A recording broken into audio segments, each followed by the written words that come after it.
Que Dios os bendiga. Bueno, la predicación yo la he titulado El plan perfecto de Dios. ¿Quién cree que hay un plan perfecto de Dios para su vida? Amén, de los que aquí estamos todos, ¿verdad? Ahora, ¿cuál es el plan de Dios para tu vida? ¿Cuál es el plan de Dios para el mundo? ¿Cuál es el plan de Dios para las personas, verdad? Pues lo tiene que decir la palabra. Si no nos lo revela Él, no lo vamos a saber. Y el plan de Dios es poner todo bajo la autoridad de su Hijo Jesucristo. Todo. Eso lo va a hacer el Dios y se va a cumplir. Porque los planes de Dios, como muy bien ha dicho nuestro hermano Eliet, una cosa es el proceso en el que está tu vida y otra cosa es el propósito de tu vida.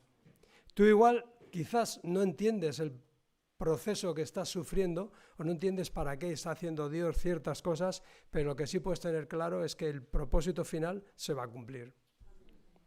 Y eso lo revela Él en su palabra. Conocer el plan de Dios y los beneficios que Dios nos ha dado al ponernos en Cristo, o sea, al unirnos a Cristo, tiene como objetivo confirmar nuestros pasos en fe. ¿Para qué? Para que caminemos consecuentemente, no ignorando la realidad espiritual y garantizándonos que tendremos la victoria final. Amén. No solo es conocer a Jesús, es vivirlo. ¿Cuántos de los que aquí estamos queremos que Dios forme parte de nuestra vida? Pues ese no es el plan de Dios. Dios quiere ser tu vida. No quiere ser parte de tu vida. Quiere ser tu vida. Y por eso Él te toma y te pone en Cristo. Y la diferencia entre una persona que vaga errante y una persona que peregrina por la vida es que sabe que está caminando con Dios y en Dios. Por lo tanto, Dios quiere ser tu vida. Y Él quiere que todo lo que tienes, todo lo que haces, todo lo que experimentas, esté bajo la autoridad de Cristo. Ese es el propósito de Dios. ¿Aposento tiene un cometido? ¿La congregación tiene un cometido? Claro que lo tiene. Colaborar con el Padre en ese plan. Colaborar con Dios en ese plan. Y eso es un privilegio que tienen los hijos de Dios. Para ello necesitamos conocerlo. Si no lo conocemos, ¿cómo vamos a saber que estamos andando correctamente, verdad?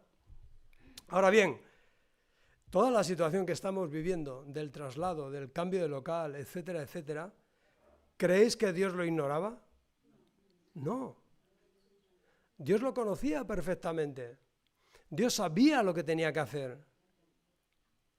Dios ha buscado el momento oportuno, Dios ha buscado el sitio oportuno, Dios está detrás de todo esto. ¿Cuándo? Cuando nosotros determinamos ponernos bajo su autoridad. Entonces, aposento alto tiene que ser una congregación bajo la autoridad de Cristo. No bajo la autoridad del pastor, que bueno, que queda muy bien, que está fantástico, bien, pero no es. El pastor tiene un rol en el pueblo de Dios, los diáconos tienen un rol, las personas que sirven tienen un rol, tienen un papel, pero quien tiene la autoridad es Cristo. Te pongas firme, ¿no?, a colaborar en todo lo que puedas con eso, porque estarás cumpliendo con los planes de Dios. ¡Qué maravilla! He sentido que debería hacer una serie de predicaciones sobre la epístola a los Efesios, porque me parece fantástica esa epístola, siempre me ha hablado mucho. Empieza con algo muy doctrinal, muy teológico, y termina dando unas pautas muy específicas a quienes forman parte de la familia de Dios, el pueblo de Dios. Y fijaros bien cómo empieza. Yo, verso 1 del capítulo 1, yo, Pablo, elegido por la voluntad de Dios para ser apóstol de Cristo Jesús, escribo esta carta al pueblo santo de Dios en Éfeso, fieles seguidores de Cristo Jesús. Hermanos, este es el mensaje. Y Pablo dice, yo os escribo con esta autoridad de parte de Dios. Y dice, ¿y a quién? ¿A quién le escribo? Escribo a los santos. ¿Qué son los santos? Los santos son las personas que Dios ha apartado para llevar a cabo su obra. Entonces, ¿tú te sientes parte de ese grupo? De los santos, de los apartados. Fenomenal. Pero fíjate que dice otra palabra. Dice, y fieles seguidores de Cristo Jesús. Fiel, la palabra fiel viene de una aguja que había en las balanzas, en los pesos antiguos, y era la aguja que marcaba el peso exacto. Está hablando de personas que están señalando correctamente, porque a veces pensamos, bueno, he sido apartado por Dios, pero estoy marcando, estoy indicando lo correcto, estoy siendo fiel. Y dice Pablo, yo he sido enviado por Dios para ser apóstol. Un apóstol es un enviado.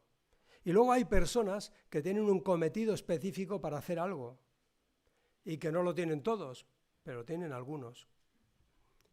Y Pablo está diciendo que quede claro que la carta que os voy a escribir la escribo con la autoridad de Dios, con la autoridad que Dios me ha dado, y la escribo para quienes quieren cumplir su llamado dentro del plan. ¿Eres tú parte de esas personas que quieren cumplir con el cometido de Dios? Esto es muy importante. Es decir, yo quiero ser fiel a Dios. Quiero cumplir con el cometido que Dios me ha dado. No sé, cada uno tenemos nuestro cometido. Yo os conozco, a muchos, a algunos no tanto, pero yo sé que queréis ser fieles. Yo sé que queréis agradar a Dios. Sé que queréis conocer de Dios y que queréis poner por obra lo que Él os muestra. Pero te voy a decir una cosa, esta carta no tiene ningún sentido para quien no quiera hacer el plan de Dios. ¿Es verdad o no? Lo dice Pablo. Dice, escribo esta carta para los santos y fieles seguidores de Cristo. Y los que no son fieles seguidores de Cristo, los que no están apartados por Él, dice, esto no les va a decir nada. Pablo está escribiendo a un pueblo santo y fiel. Entonces, ¿esta epístola es para ti o no es para ti? Yo espero que sí. El plan comienza con la gracia de Dios, que nos pone en Cristo para poder alcanzar la bendición, y se origina en el amor de Dios. Mirad los primeros versículos. El verso 2 dice, que Dios nuestro Padre y el Señor Jesucristo os den gracia y paz. ¿Por qué gracia y paz? Porque sin gracia no hay paz, de verdad. Las personas que no han experimentado la gracia de Dios, la salvación de Dios, que es por gracia, no tienen verdadera paz. A veces puede que no tengan conflictos, pueden que no les vaya mal del todo, pero la paz profunda, la paz verdadera que da Cristo, solamente la alcanzamos por medio de la gracia. Cuando experimentamos la gracia de Dios, lo poco que merecíamos y cuánto nos ha dado Dios, entonces es que empezamos a alabarle y adorarle. Dios te ha dado tantas cosas. Porque quien trata de vivir una vida santa, apartada en sus fuerzas, no cuenta con los recursos de Dios. ¿Me explico? Quien rechaza la gracia no cuenta con los recursos de Dios, no los quiere, los rechaza. Cuando tú le das a una persona el plan de salvación por gracia y lo rechaza y dice, no, yo voy a hacer méritos para salvarme, está rechazando la gracia de Dios, esa persona al final se va a quemar, se va a fundir. ¿Cuándo hará suficientes obras para merecer la salvación de Dios? ¿Cuándo? Y cuando vuelva a tropezar y cuando vuelva a caer y cuando se equivoque y cuando peque, ¿qué hará? ¿Volverá a empezar? Sin embargo, la gracia de Dios lo cubre. Y cuando tú caminas y sirves a Dios en la gracia, sabes que aunque a veces te equivoques, aunque a veces seas insuficiente, aunque a veces no llegues como padre, como madre, como hija, como hijo, sabes que la gracia de Dios te ampara y puedes volver a Él. Y puedes pedirle perdón y puedes volver a reanudar tu camino. Entonces no te vas a quemar, no te vas a fundir. Por eso Pablo dice gracia y paz. Y a veces leemos estos versículos, no, bueno, gracia y paz. Y ya está. Y los pasamos de largo. Es tan importante lo que está diciendo Pablo aquí. Dice, yo me dirijo al pueblo santo y fiel de Dios y os deseo gracia y paz. Porque sin gracia y paz no vais a poder servirle. Qué bien empieza esa epístola, ¿eh? Fíjate, dice el verso 3, toda la alabanza sea para Dios, bendito el Padre de nuestro Señor Jesucristo, quien nos ha bendecido con toda clase de bendición espiritual en los lugares celestiales, porque estamos unidos a Cristo, porque estamos en Cristo, que es donde Él nos ha puesto. Un día atrás veía una película que se titula Familia de alquiler. Bueno, si queréis ir a verla, es una película que está ambientada en Japón.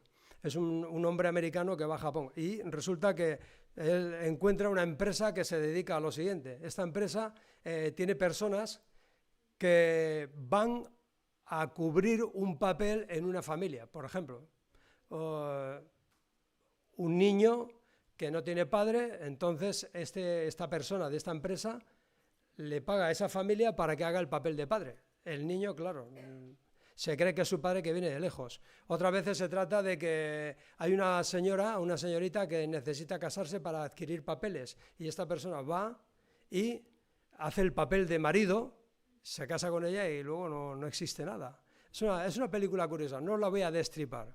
La cuestión es que esta empresa, y es triste, porque hay tantas carencias en el mundo en el que vivimos, hay tantas carencias de padres, de madres, de hermanos, de hijos, de abuelos, hay carencias. Y bueno, pues en este país, en Japón, surge este tipo de empresas que alquilan personas para que hagan un papel familiar. ¿Qué ocurre?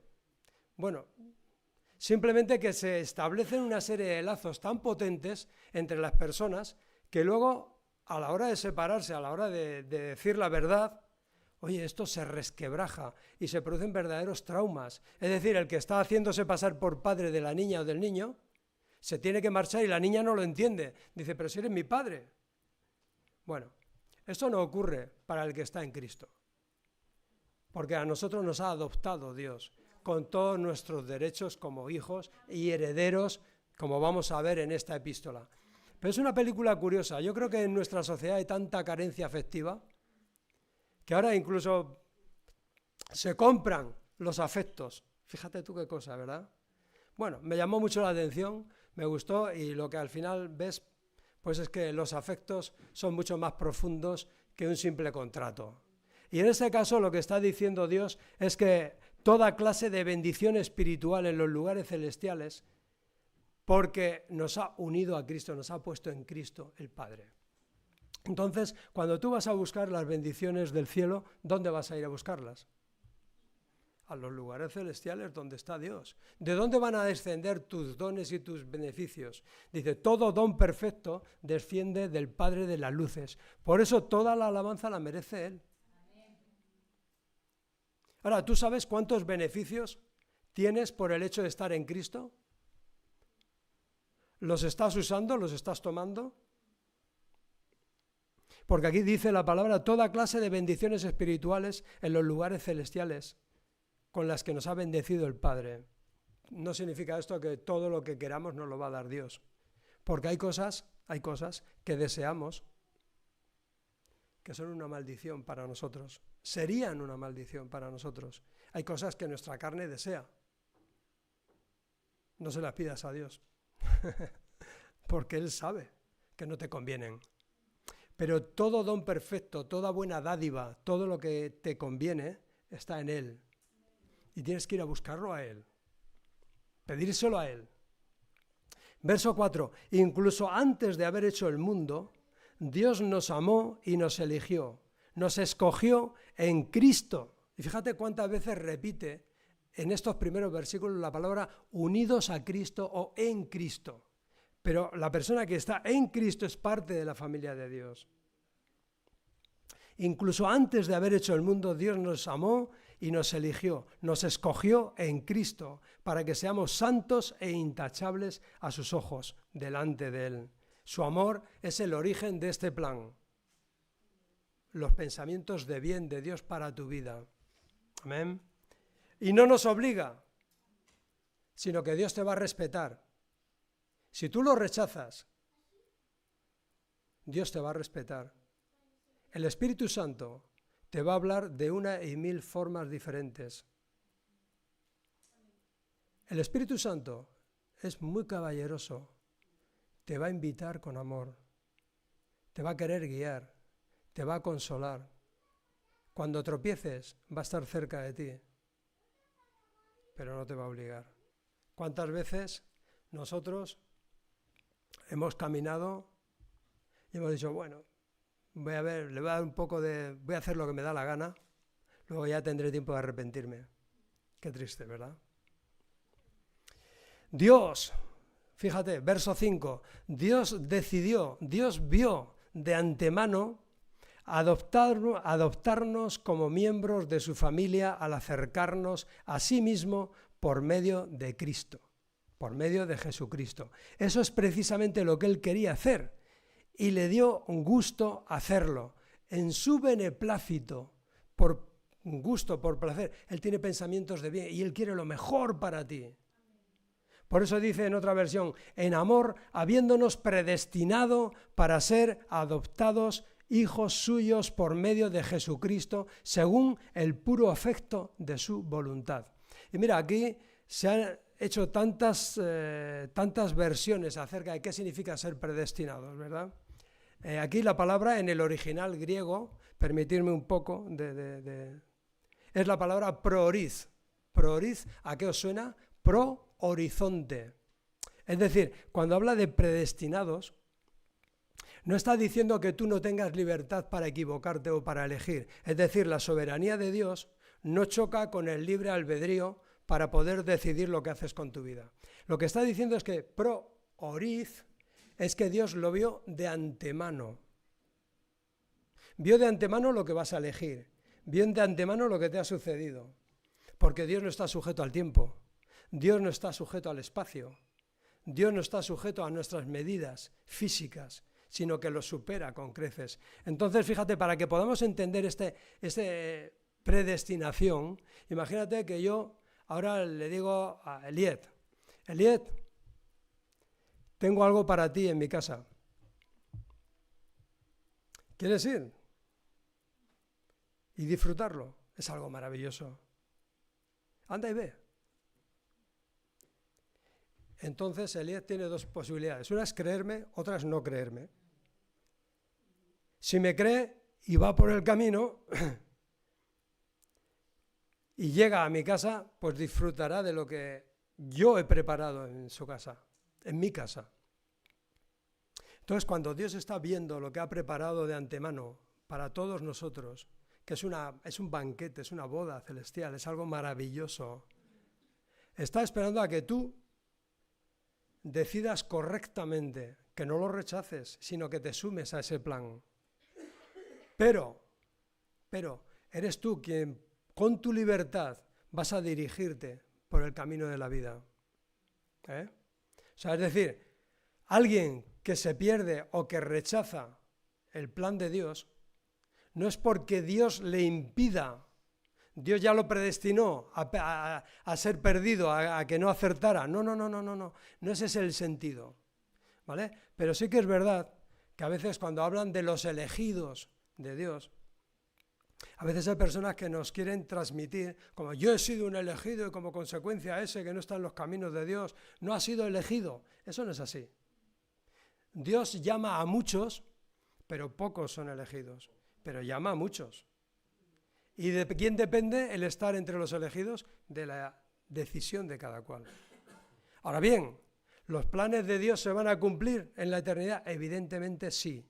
Lo que Dios ha dicho, lo que Dios ha dispuesto, eso se cumplirá, tanto para los que lo rechazan como para los que lo aceptan. ¿Amén? ¿Lo hemos entendido? La palabra es pro-oriz, ver más allá. No que Dios haya hecho a unos para que se pierdan y a otros para que se salven. Que se predica, que se predica. Pero sí que es verdad que Dios utiliza a todas las personas, tanto a los que le aceptan como a los que le rechazan, y Dios trabaja con todos, de una forma o de otra. Ahora la cuestión es, si he entendido el plan de Dios, que es que yo llevo una vida santa e intachable, ¿qué estoy haciendo? ¿Qué estoy haciendo? Yo llevo una vida apartada para Dios. Ya digo, Dios no quiere ser parte de tu vida, Dios quiere ser tu vida.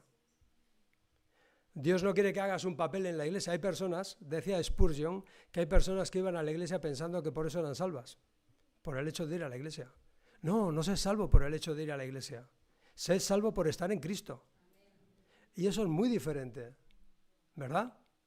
Yo espero y deseo sinceramente que todos los que vienen a los cultos, a la congregación, todos estéis en Cristo. Y si alguien no lo está todavía, pues bueno, ahora a tiempo estamos de decirle, Señor, me rindo. Tú tenías razón, yo estaba equivocado, quiero que me pongas ahí donde debo de estar, en Cristo Jesús. Verso 6, de manera que alabamos a Dios por la abundante gracia que derramó sobre nosotros, los que pertenecemos a su Hijo amado. Dios es tan rico en gracia y bondad. ¿Cuánto repite, verdad? La gracia, ¿verdad? Dice, Dios es tan rico en gracia y bondad que compró nuestra libertad, nos redimió con la sangre de su Hijo y perdonó nuestros pecados. Por lo tanto, si hemos sido redimidos, si hemos sido comprados, Él tiene todos los derechos sobre tu vida. ¿Te das cuenta? ¿Cómo es esto de que Él te ha dado la libertad? ¿Cómo es esto de que Él te ha comprado y tú haces lo que te da la gana? No lo hemos entendido. Y cuesta, ¿eh? Porque a veces queremos un Salvador, sí, queremos un Salvador, pero no queremos un Señor que diga lo que tenemos que hacer. Y es muy diferente.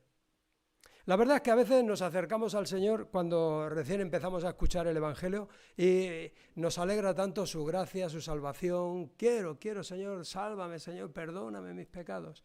Y luego en ese caminar, según vas avanzando, te das cuenta de que, dice el Señor, pero si me pediste que pagara por tus pecados, ya pagué, ya te salvé. Ahora quiero ser tu Señor. Y esto es lo que a veces nos cuesta más entender, ¿verdad? Que tu vida fue comprada por Él, fue apartada por Él, y que tiene todos los derechos a pedirte que vivas en consecuencia. O sea, el plan de Dios era salvarte, redimirte y guiar tu vida para que llegues a la victoria final. 8, verso 8.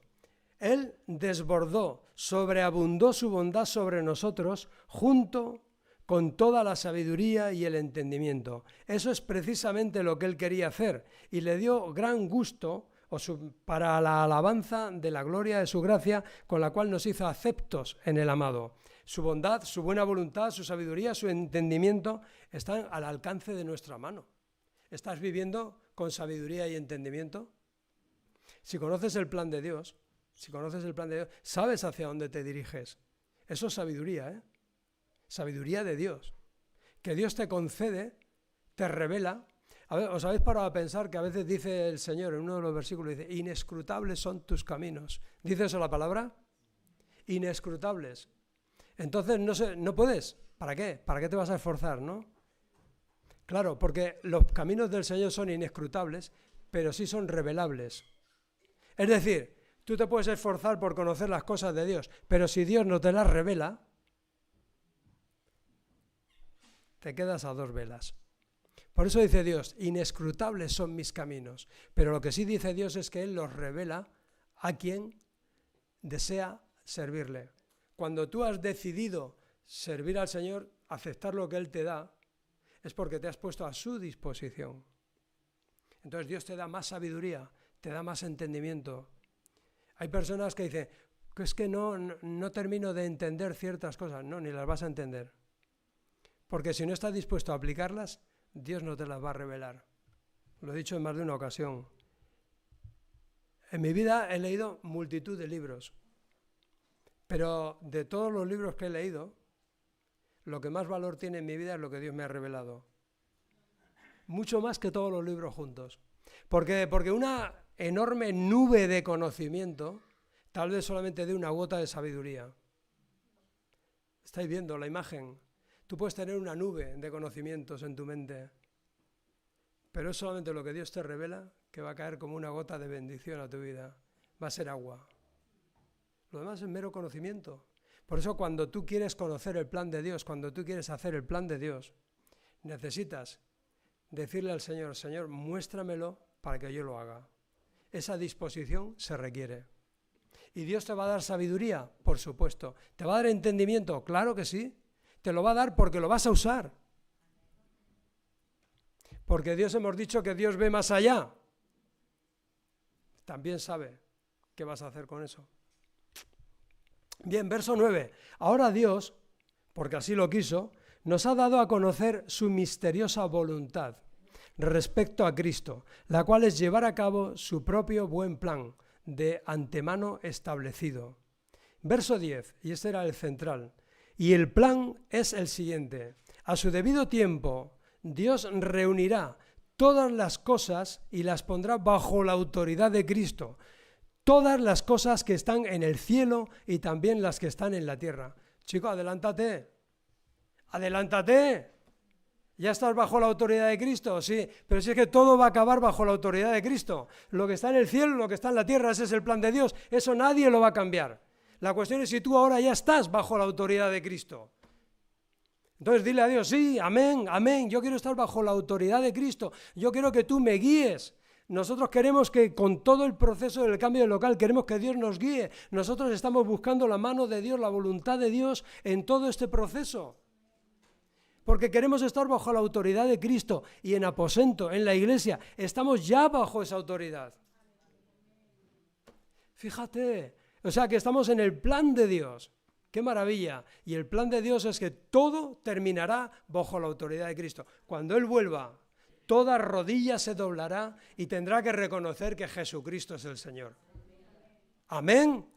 Amén. Pero tú te has adelantado. Tú ya le has dicho, Señor, yo quiero de tu gracia, quiero que me salves y quiero que seas mi autoridad. Quiero que tu Espíritu Santo gobierne mi corazón. Quiero que mis decisiones estén de acuerdo con tu palabra, no de acuerdo a lo que yo pienso. Quiero que seas tú guiando mis pasos. Quiero que seas tú decidiendo cómo vamos a hacer las cosas. Queremos que seas tú. Queremos que seas tú. Y por eso Él nos ha puesto en Cristo. Ya estamos en Cristo. Ya estamos bajo su autoridad. ¡Qué maravilla! ¿Habías visto esto alguna vez así? Que estás bajo la autoridad de Cristo. Bendito sea su nombre. El que te va a dar todo tipo de bendición celestial. El que te va a dar todo lo que necesitas para llegar al final bien, para llegar a la meta bien. Que su gracia te va a acompañar. Que no te vas a quemar. Pero espera, que ahí no acaba la cosa. Dice, es más, dice el verso 11, es más, dado que estamos unidos a Cristo, dado que estamos en Cristo, hemos recibido una herencia de parte de Dios porque Él nos eligió de antemano y hace que todas las cosas resulten de acuerdo con su plan. Hace que todas las cosas resulten de acuerdo con su plan. ¡Qué maravilla! Una herencia garantizada. Dios ha hecho responsable de tu vida. ¿Te habías parado a pensar alguna vez eso? Que cuando el Padre te pone en su Hijo Jesús, Él se hace responsable de ti, de tus cuidados, de que llegues bien a la meta, pero que depende de ti, que tú te mantengas fiel a Él en lo que Él te muestra. Tienes un destino final. Pero bueno, vamos a ir avanzando. Dice el verso 12, el propósito de Dios fue que nosotros, los judíos, que fuimos los primeros en confiar en Cristo, diéramos gloria y alabanza a Dios. Que nadie se equivoque, porque realmente los primeros apóstoles eran judíos y Jesús era judío. Entonces hay personas que leen esto y lo trastornan un poco. Y ahora vosotros, los gentiles, también habéis oído la verdad, la buena noticia de que Dios os salva.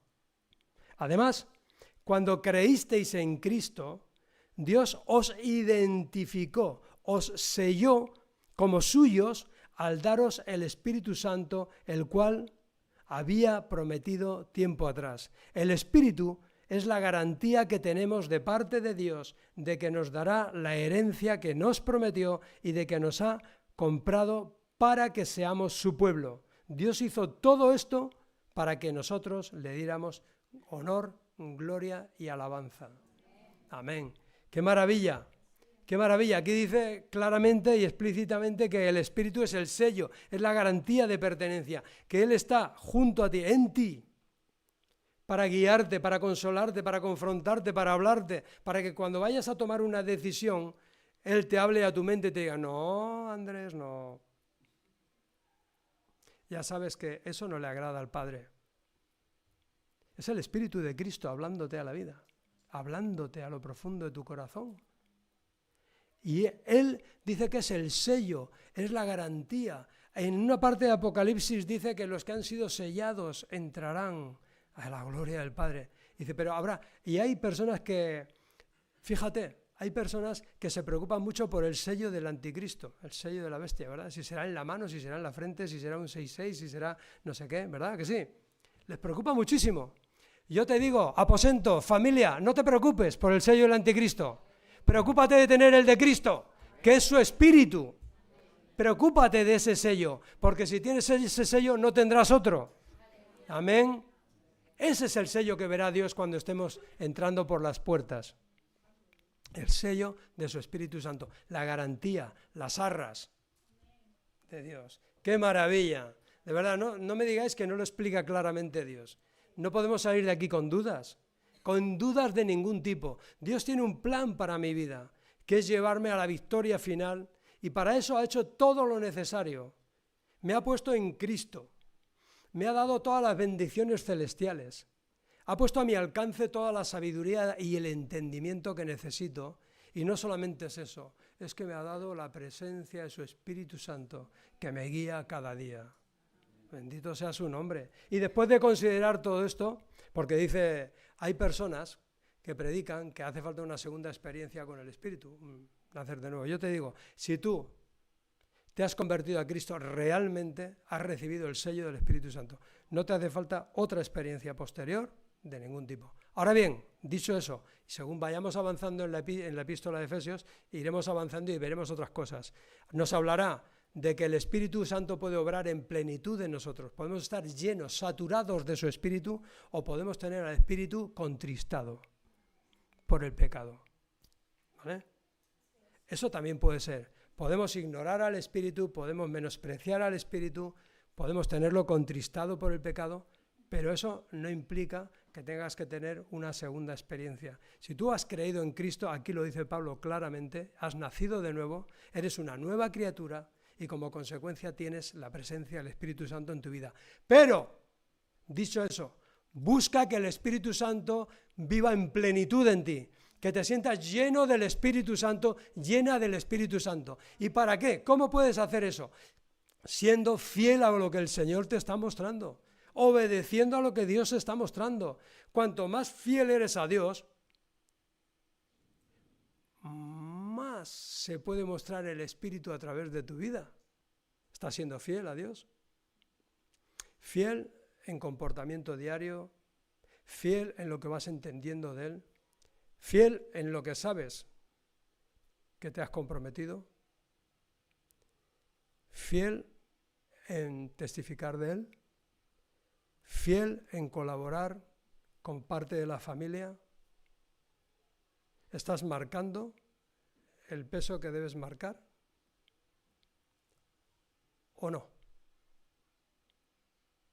Jóvenes, chicos y chicas, espero que hayáis entendido que Dios tiene un plan y que en ese plan, para no perdernos, tenemos que seguir sus instrucciones. Aposento, familia, contáis con personas que creen en el plan de Dios.